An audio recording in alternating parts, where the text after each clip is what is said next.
The purpose of this podcast is to educate and to inform.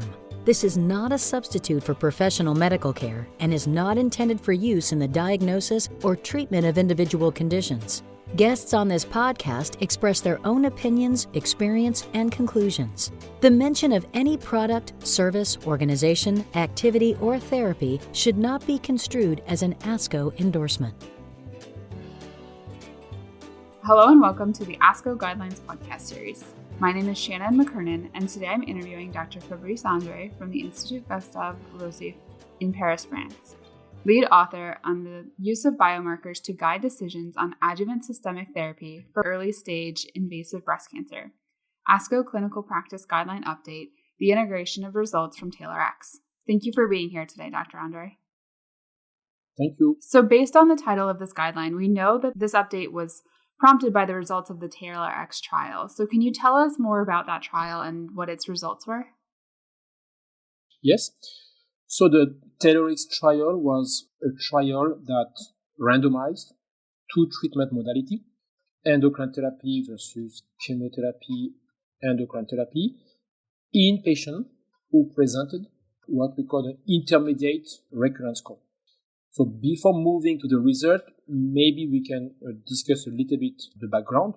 What we knew from the past is the fact that patients who present a recurrence score below 11 should be treated with endocrine therapy alone because they have a good outcome. And patients who present recurrence score that is high, 31, but can also be more than 25, should receive chemotherapy.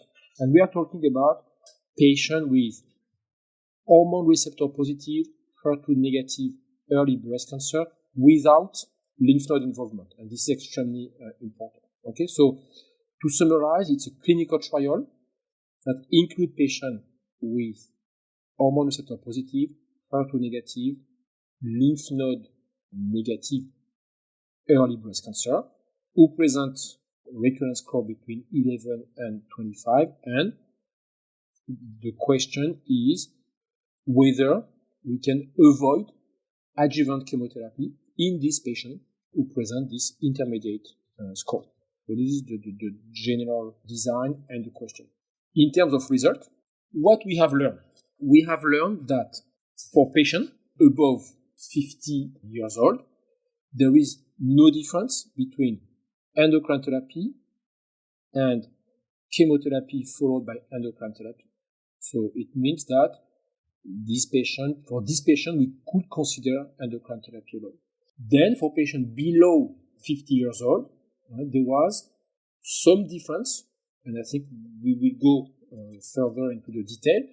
There was some difference favoring the use of chemotherapy in the group of patients who present a recurrence score from 16 to 25. And so what changes were made to the recommendations in this update of the guideline? So first, what were telling the previous guidelines? So the previous guideline were telling the clinician which genomic test they could use in patients with hormone receptor positive, HER2 negative early breast cancer. Now the big change is that we are making guidelines to explain how to use the test. And what is new is that we have made three important decisions.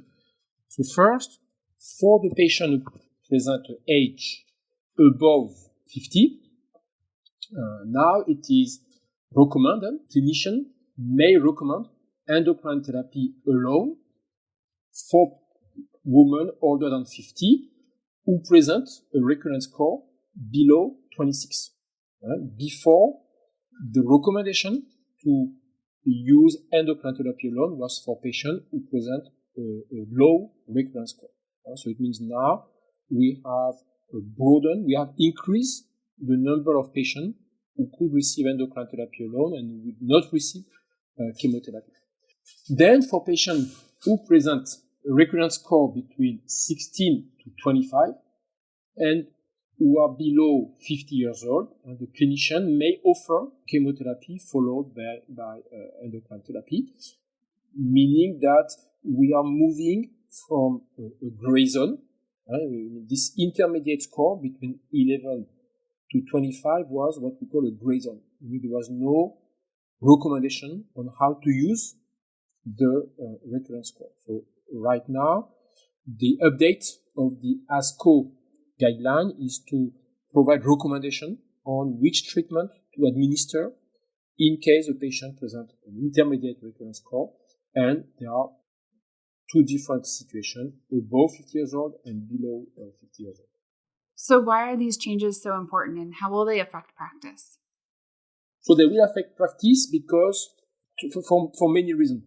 I would say in US, they will affect practice because they increase the number of patients who will not receive adjuvant chemotherapy. Because right now, we have an answer from randomized trial that we can avoid chemotherapy in women above 50 and from 11 to 25 recurrence score. So the impact in terms of public health will be that we could have a decrease in the use of chemotherapy, or at least a better precision about who should receive adjuvant chemotherapy. Globally, this trial is going to provide an incentive and increase the level of evidence supporting the use of genomic tests. So it's important to remember that in large number of countries, genomic tests are not reimbursed until now because lack of evidence. And here we have a randomized trial showing a level 1 evidence supporting the use of genomic tests. So we have two direct impacts of this trial. The first, inside US, where a lot of colleagues already use genomic tests, it provides a better precision on who will receive adjuvant chemotherapy, and is going to broaden the number of patients who will not receive it. And globally, it's a prospective randomized trial that we hope is going to incite payers to reimburse the genomic test in patients with early breast cancer. And so what does this all mean for patients with early-stage invasive breast cancer, and what should they talk to their doctors about? So for patients with early breast cancer, so what are the messages for the patient?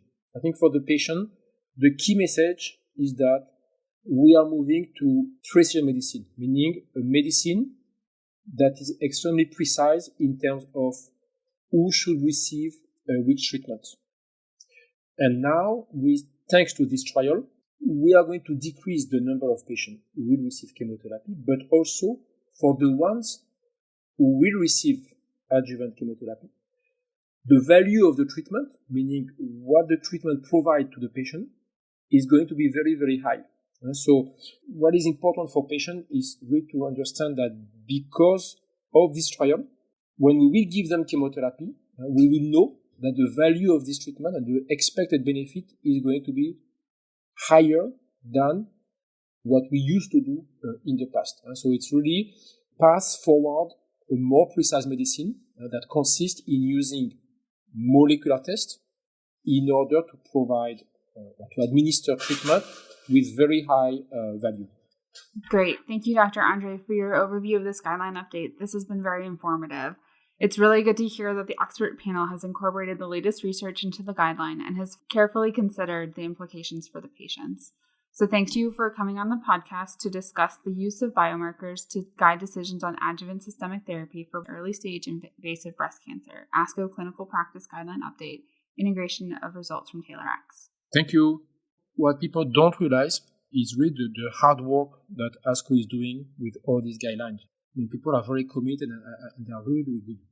It's very reassuring for ASCO members to know that they are highly professional people who provide guidelines, and it's also very reassuring for the patient, for everyone. And thank you to all of our listeners for tuning into the ASCO Guidelines Podcast Series.